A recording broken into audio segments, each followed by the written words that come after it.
Olá pessoal, hoje eu tô aqui com a Cris. Um dos temas que a gente vai abordar hoje vai ser o quê? Esfumado de raiz e como trabalhar um loiro perfeito, né? Tava até brincando aqui com o pessoal que para a gente ter um loiro perfeito a gente precisa também ter uma base de cabelo bacana, né? O que a gente mais encontra hoje em dia no salão é o quê? Uma cliente que chega com cabelo muito escuro e mostra um cabelo de referência, uma pessoa que tem cabelo claro naturalmente, né, com mechas, né? Então, para a gente conseguir um resultado legal, um cabelo com estrutura, dependendo de algumas alturas de tom, o ideal é que a gente tenha uma base clara, né? A gente não pode ter uma base muito escura para trabalhar um efeito de cor muito clara, né? Eu sempre vou trabalhar num cabelo ali uma média de 4 tons acima ali da base dele máximo, né? O mundo ideal é que a morena seja morena, né? Que a loira seja loira. Então isso você tem um cabelo mais saudável, você tem uma estrutura mais bacana no cabelo. Então aqui a gente vai trabalhar um pouquinho também, vou focar bem nessa ideia de contorno também do cabelo da Cris. E aí o resto a gente vai trabalhar um efeito mais natural, mas deixando esse cabelo um pouco mais claro nessa ponta, né? Por mais que ela tenha um cabelo bacana, bonito, você vê que falta um pouquinho de naturalidade, um pouco mais de contraste com essa ponta, criando um efeito mais de desbotado nessa ponta, que é o que a gente vai fazer, ok?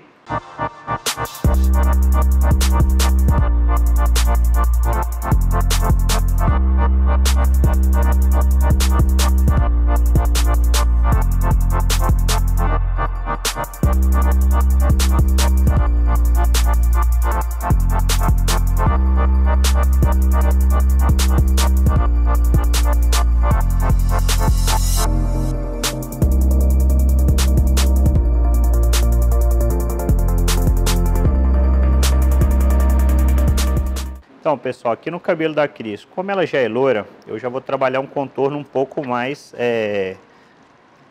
dramático, vamos dizer assim, né? Eu quero um contorno mais forte dela, né? Então vou trabalhar bastante contorno aqui, vou trabalhar uma média de 5 mechas. Esse contorno aqui, quando eu for trabalhando, eu vou trabalhar só a lateral, vou trabalhar mais ou menos até a altura da sobrancelha, tá? Então a gente vai trabalhar bastante volume de cor aqui nessa frente dela, para dar bastante ênfase para esse contorno, dando aquele efeito bem surfista mesmo, né? Aquela frente mais queimada do cabelo. Ela tem uma lateral bem fina, né? Então assim não vai ter tanto papéis, né? Porque o cabelo, ela tem a cabeça pequena. Detalhe aqui nesse cabelo, a gente vai trabalhar esse volume. Aqui a gente está trabalhando, né? Como ela já tem uma base clara, uma coisa muito importante, pessoal, ressaltar com vocês, uma dica muito importante é o que? A gente sempre começar com uma volumagem bem baixa, né? A gente nunca começar com oxidação, né? Com um peróxido ali, com oxidante muito alto. Aqui no cabelo da Cris, a gente, apesar só porque ela tem uma base clara, a gente está começando com 13 volumes, né? Com 4%, né? de oxidante. Então, assim, é bem sutil. Provavelmente a gente quase não vai ter que reaplicar nesse cabelo. Ele já vai clarear sozinho, tá? Então, a gente sempre preservando isso. Na nossa também primeira aula, não sei se eu falei com vocês, né? Nosso primeiro dia, o cabelo eu trabalhei também todo com emulsão. Então o cabelo clareou super rápido. Então a gente sempre começar com oxidante mais sutil. Isso vai preservar a fibra capilar. Isso vai nos dar mais tempo para poder estar trabalhando dentro desse cabelo, ok?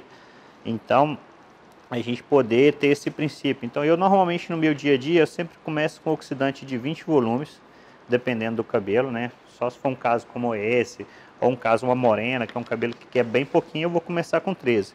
Mas o máximo que eu começo é 20 volumes. Então, isso me dá uma liberdade muito grande para trabalhar. Então, normalmente eu não vou chegar quase nunca a usar um oxidante de 12% no cabelo, né? Que seriam 40 volumes. Então a gente ter esses princípios é bacana, você tem um resultado melhor no final, ok? Então, como vocês podem observar, praticamente peguei a lateral dela toda trabalhando com contorno, né? Mais ou menos aqui a altura do meio da sobrancelha, tá? Então aqui a gente do outro lado, né? Mesmo princípio. Trabalhar a primeira, eu trabalhando ela mais fininha. Ela já tem bastante cabelo loirinho na raiz, então a gente vai preservar bem essa ideia desse cabelo loirinho próximo da raiz dela, né? Dando um efeito que passou a mão ali, foi para a praia, o cabelo foi desbotando sozinho. Outra coisa, pessoal, que eu quero dar uma dica para vocês, é a gente falar um pouco vamos ouvir um pouco sobre como apagar uma raiz, né? que cor usar para apagar uma raiz, né? Então pense, por exemplo, no caso aqui da Cris, ela tem uma base clara, né? É uma base quase 8, né? É uma 8 o cabelo dela.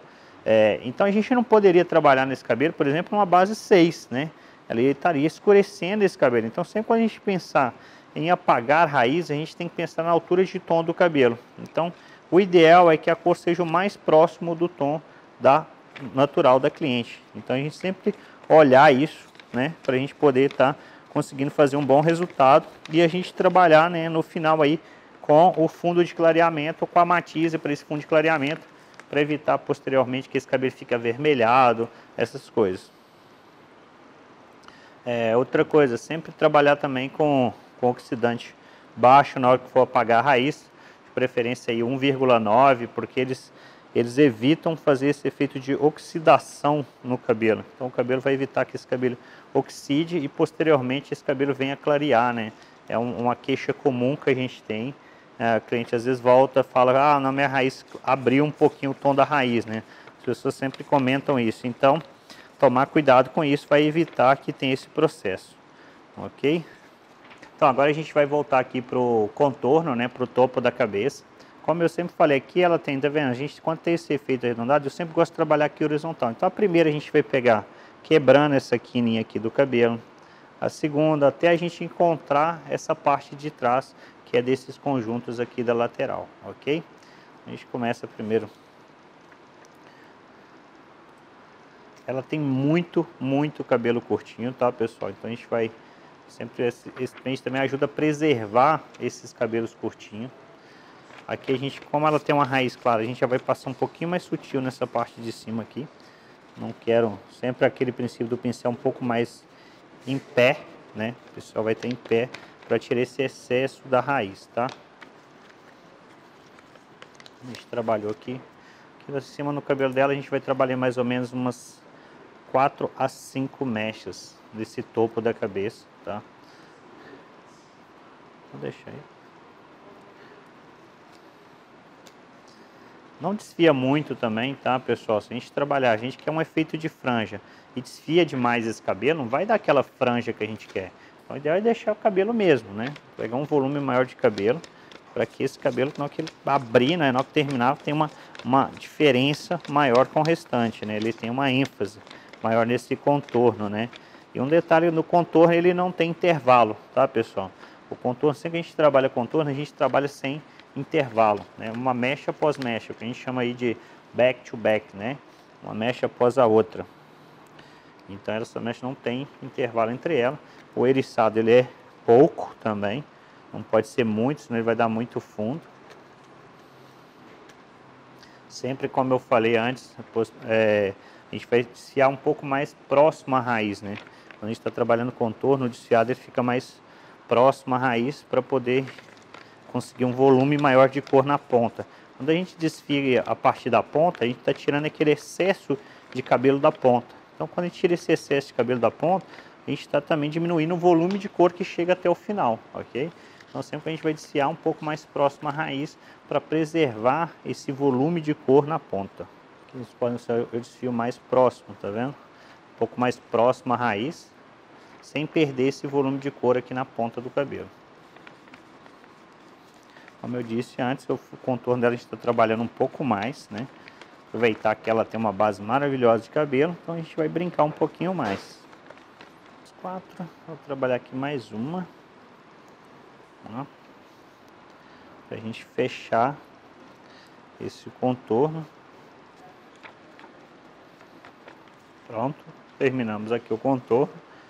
Então essa semana a gente trabalhou muito forte em cima dessa questão de contorno, que é uma dificuldade, eu acho que de muitas pessoas. E vamos trabalhar também em cima dessa ideia que é a morena iluminada, né? Que eu já fiz no início da semana. Então, que foi também uma questão que a gente trabalhou a essa altura de tom. Ok? Agora a gente vai trabalhar aqui o restante do cabelo. A montagem vai ser como se fosse em brickwork, né? Que posteriormente vocês vão descobrir o que é. Ok? Então, vamos lá. Esse cabelo a gente vai preservar bem essa naturalidade da raiz, tá, pessoal? A gente não vai trabalhar muito essa raiz desse cabelo. Então sempre a gente vai trabalhar bastante sutil, próximo da raiz. Então como ela já tem uma raiz mais natural, o que eu vou fazer? Essa aplicação também ela vai ser mais sutil próximo da raiz. Então eu vou trabalhar aqui um efeito de esfumado já na aplicação, ok? Então tá vendo? Eu não faço aquela aplicação em massa aqui nesse cabelo. Então essa parte posterior do cabelo, onde tem seu contorno, a gente provavelmente não vai estar nem esfumando esse cabelo. Isso é muito legal porque você ganha tempo, né? Você ganha tempo, você economiza produto para depois estar apagando esse cabelo. Então é bem interessante. Então, aqui a gente vai sempre trabalhar esses contornos para naquela prender o cabelo, ela ter um efeito mais natural, né? Uma luminosidade também, não ficar aquele contorno escuro. Observe a aplicação na raiz, tá vendo? Ela fica um pouco mais sutil.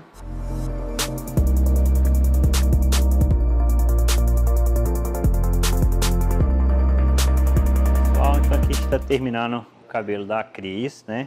Onde que a gente trabalhou aquele efeito de contorno nela, dando bastante ênfase aqui no contorno. Lembra que a gente trabalhou um volume bem legal de cor aqui no cabelo, tá vendo? Essa parte de baixo aqui ela tá toda clara.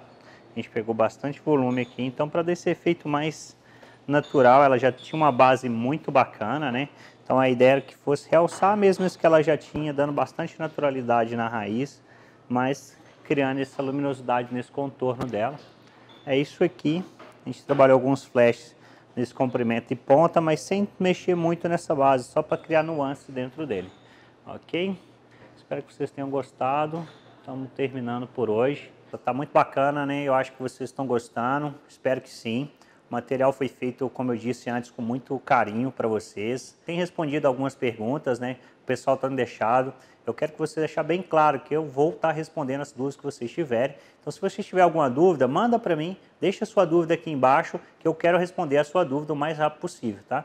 E agora, dentro disso tudo que a gente fez, né? Vocês viram montando franja, mechas, e ficou faltando alguma coisa, né? A gente mostrou ali, tonalizando um cabelo ali na nossa primeira aula, na nossa segunda aula, terceira aula, a gente também teve uma tonalização. E como que eu fiz esse processo todo, né? Esse processo tem uma parte muito importante, que é o apagar essa raiz, né? Como que eu apago uma raiz? Como eu vou esfumar essa raiz? Quanto tempo? Como que é o passo a passo? Então, na nossa quarta aula, a gente vai estar apresentando esse detalhe muito importante para vocês, que eu acho que fecha com chave de ouro a nossa semana das mechas poderosas, que é estar fazendo esse blackout. Beleza? Um abraço.